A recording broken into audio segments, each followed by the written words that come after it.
ವ್ಯಕ್ತಿಗಳು ನಾವು ಇಡಿ ಅಫಿಷಿಯಲ್ಸ್ ಇದ್ದೀವಿ ಅಂತ ಹೇಳಿಬಿಟ್ಟು ಒಂದು ID ಕಾರ್ಡನ್ನು ತೋರಿಸಿ ಆ ವ್ಯಕ್ತಿನ ಗಾಡೀಲಿ ಕುಂಡ್ರಿಸ್ಕೊಂಡು ನಂತರ ಮುಂದುವರೆದು ಬೆಳಗಾಂ ರೂಟಲ್ಲಿ ಇಳಿಸೋಗಿದ್ದಂಥ ಒಂದು ಘಟನೆ ನಡೆದಿತ್ತು. ಮತ್ತು ಅವನ ಹತ್ರ ಇದ್ದಂತಹ ಸುಮಾರು ಫಿರ್ಯಾದು ಹೇಳೋದ್ರ ಪ್ರಕಾರ, ಅಂದರೆ ಕಂಪ್ಲೇನೆಂಟ್ ವರ್ಷನ್ ಪ್ರಕಾರ ಸುಮಾರು 3 kg ಗೋಲ್ಡ್ ಇತ್ತು ಅಂತ ಹೇಳಿದರು. ಈ ಒಂದು ಇಂಪರ್ಸನೇಷನ್ನು, ಚೀಟಿಂಗು ಮತ್ತು ಈ ಥರ ಚಿನ್ನವನ್ನು ದೋಚುವಂಥ ಕೆಲಸ ಆಗಿತ್ತು.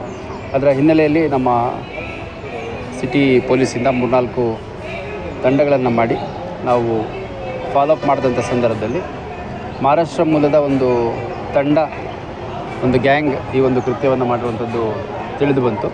ಅದರ ಹಿನ್ನೆಲೆಯಲ್ಲಿ ಒಟ್ಟು 4 ಜನರನ್ನು, ಅಂಕುಶ್, ಚಂದ್ರಶೇಖರ್, ಜಿಗ್ನೇಶ್ ಮತ್ತು ವಿಲಾಸ್ ಅನ್ನೋ ಒಟ್ಟು 4 ಜನ ಅಫೆಂಡರ್ಸನ್ನು ನಾವು ವಶಕ್ಕೆ ತೊಗೊಂಡಿದ್ದೀವಿ. ಈಗ ಈ ಆರೋಪಿಗಳೇನಿದ್ದಾರೆ ಇವರು ಉತ್ತರ ಪ್ರದೇಶದ ಗೋರಖ್ಪುರಲ್ಲಿ ಸಿಕ್ಕಿದ್ದಾರೆ.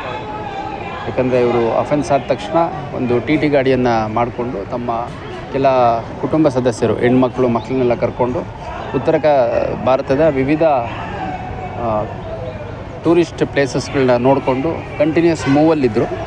ಸೊ ಆಗ ಒಟ್ಟು 4 ಜನರು ಇವ್ರು ಯಾರಿದ್ದಾರೆ ಇವ್ರನ್ನ ವಶಕ್ಕೆ ತೊಗೊಳ್ಳಲಾಗಿದೆ. ಇವ್ರ ಹತ್ರ ಸುಮಾರು 6,65,000 ಬೆಲೆ ಬಾಳೋ ಒಟ್ಟು ಚಿನ್ನ ಮತ್ತು ನಾನು ಅದಕ್ಕೆ ಹೇಳ್ತೀನಲ್ಲ, BJPಯಲ್ಲಿ ಏನಾಗುತ್ತೆ ಅನ್ನೋದ್ರ ಬಗ್ಗೆ ನಾನು ಇವತ್ತು ಹೇಳೋಕ್ಕೆ ಇಷ್ಟಪಡಲ್ಲ.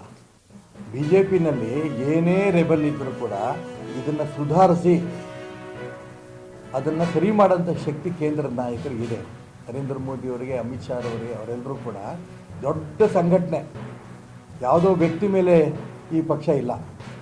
ಈಗ ಸೋನಿಯಾ ಗಾಂಧಿ, ರಾಹುಲ್ ಗಾಂಧಿ, ಸ್ವತಃ AICC ಅಧ್ಯಕ್ಷರು ಏನು ಹೇಳ್ತಾರೆ, ನನ್ನ ಹತ್ರ ಏನೂ ಇಲ್ಲಪ್ಪ, ಹೈಕಮಾಂಡ್ ಕೇಳ್ತೀನಿ. ಯಾರು ಹೇಳಿದಿದ್ದೀನ?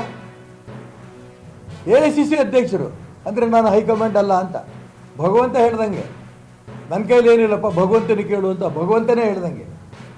ಇವ್ರು ಒಪ್ಕೊಂಡ್ರಾಗಾರೆ ನನಗೆ ಸಂಬಂಧವೇ ಇಲ್ಲ, ಹೈಕಮಾಂಡ್ಗೂ ನನಗೂ ಸಂಬಂಧ ಇಲ್ಲ. AICC ಅಧ್ಯಕ್ಷ ಅಂದರೆ ನಾಮಕಾವಸ್ಥೆ ಪಟೇಲ್ಗಿರಿನ ಸುಮ್ಮನೆ ಕೂರಿಸಿದ್ದಾರೆ. ಹಾಗಾದ್ರೆ ಪರಿಶಿಷ್ಟ ವರ್ಗದ ಒಬ್ಬ ವ್ಯಕ್ತಿನ AICC ಅಧ್ಯಕ್ಷನಾಗಿ ಒಪ್ಕೊಳ್ಳಿ. ಹಾಗಾರೆ ನಾಮಕಾವಸ್ಥೆ ನನಗೆ ಕೂರಿಸಿದ್ದಾರೆ, SC ಒಬ್ಬ ಇರಬೇಕು ಅಂತ. ಎಲ್ಲ ನಡೆಯೋದು ಸೋನಿಯಾ ಗಾಂಧಿ, ರಾಹುಲ್ ಗಾಂಧಿ ಕುಟುಂಬದ್ದೇ. ಹೇಳ್ಬಿಡಿ. ಅದಕ್ಕೋಸ್ಕರ ಹೇಳ್ತಿರೋದು, ಕಾಂಗ್ರೆಸ್ ಪಕ್ಷವೇ ದೇಶದಲ್ಲಿ ನಿರ್ನಾಮ ಆಗೋಗ್ತಾ ಇದೆ. ಅದಕ್ಕೆ ಕರ್ನಾಟಕ ರಾಜ್ಯವನ್ನು ಸೇರಿಕೊಡುತ್ತೆ. ಯಾವತ್ತೇ ಚುನಾವಣೆ ಆದರೂ ನೀವು ಹೇಳ್ದಂಗೆ ಸಿದ್ದರಾಮಯ್ಯ ಮುಂದುವರೆದ್ರೆ DK ಸಹಕಾರ ಕೊಡಲ್ಲ, DK ಮುಖ್ಯಮಂತ್ರಿ ಆದರೆ ಸಿದ್ದರಾಮಯ್ಯ ಸಹಕಾರ ಕೊಡಲ್ಲ. ಈ ಸರ್ಕಾರ ಬಿದ್ದೋಗುತ್ತೆ. ಯಾವತ್ತು ಬೇಕಾದ್ರೂ ಚುನಾವಣೆ ಬರ್ಬೋದು.